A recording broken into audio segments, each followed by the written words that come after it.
সালামু আলাইকুম রহমতুল্লাহ। আশা করি সবাই ভালো আছেন, সুস্থ আছেন। একটা বই পড়ছিলাম। একটা চমৎকার একটা ঘটনা পেয়ে আপনাদের সাথে শেয়ার করার ইচ্ছা জাগলো। সেজন্যই আপনাদের সাথে শেয়ার করতে চাই ঘটনাটা। এটা হচ্ছে ব্রিটেনের একটা যুবকের ঘটনা। চমৎকার একটা ঘটনা। একটা কোম্পানি থেকে পাহারা দেওয়ার জন্য কিছু লোক নেয়া হবে। এজন্য কোম্পানি বিজ্ঞপ্তি দিল।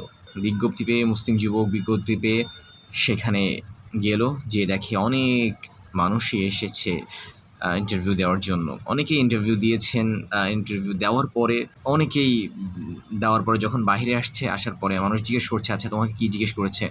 তো বলছে যে বিশেষ করে জিজ্ঞেস করছে যে, "তুমি মদ পান করো কিনা?" এটা জিজ্ঞেস করছে। তো মুসলিম যুবকটা ভাবলো যে, "আমি তো আসলে মদ পান করি না। আমাদের ইসলামে তো কখনো মদ পান করা জায়েজ না, হারাম এটা। তো আমি কিভাবে বলব যে আমি মদ পান করি? এদের তো রীতিনীতি সবকিছু, এরা খ্রিস্টান। এরা তো মদ পান করার বিষয়টা বলবে এবং তারা দেখা গেল মদ পান না করলে আমাকে নাও নিতে পারে।" তো এখন খুব দ্বিধায় পড়ে গেলেন। তারপরে তিনি সিদ্ধান্ত নিলেন, যাই হোক আমি আমার নীতির উপরে আমি অটল থাকব।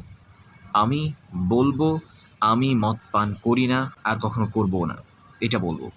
যথারীতি তাকে ডাকা হলো। ডাকার পরে তাকে প্রশ্ন করা হলো, "আচ্ছা তুমি কি মদ পান করো?" তিনি বললেন, "না, আমি মদ পান করি না।"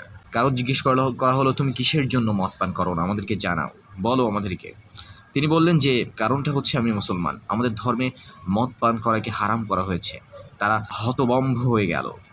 একে অপরের দিকে তাকাতে লাগলো যে, "কি বলে? এই যুবক কি বলে? মদ পান করে না এবং তাদের ধর্মে এটা নাই।" তারা বলল, "ঠিক আছে, তুমি যেতে পারো।" যখন ফলাফল ঘোষণা করা হলো, দেখা গেল সিকিউরিটি গার্ড যাদেরকে নিবেন সবার উপরে তার নাম। তার নামই সবার উপরে এসেছে।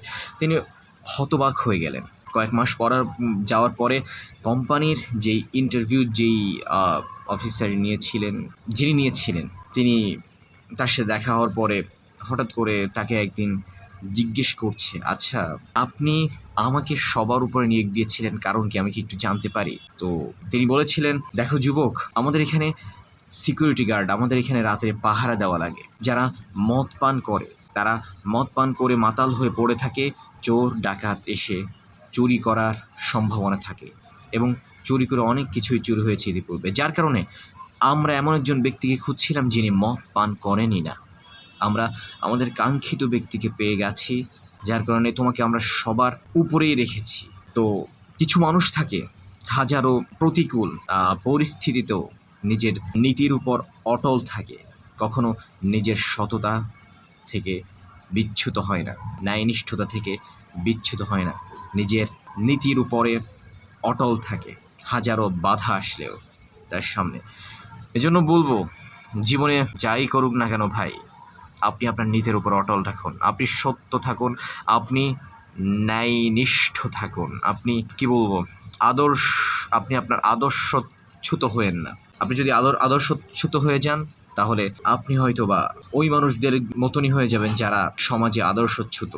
যারা ঘুষ খায় তাদের মতনই হয়ে গেলেন। সমাজে যারা ঘুষ খায় তারা আপনাকে ঘৃণা করবে।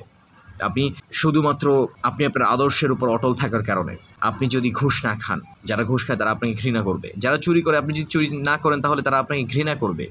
যারা মদ পান করে, আপনি যদি পান না করে থাকেন তাহলে যারা মদ পান করে তারা আপনাকে ঘৃণা করবে। তবে এমন কিছু মানুষ থাকে সমাজে যারা আপনাকে অবশ্যই পছন্দ করবে। আপনার মতো একজন মানুষকে অবশ্যই তালাশ করে। তবে আমি বলব, আপনি যেখানেই থাকেন না কেন, আপনি আপনার নীতির উপরে, আদর্শের উপরে অটল থাকুন। দেখবেন সম্মান আল্লাহ তাআলা অনেক বেশি বাড়িয়ে দিবেন। ধন্যবাদ সবাইকে শেষ পর্যন্ত সাথে থাকার জন্য।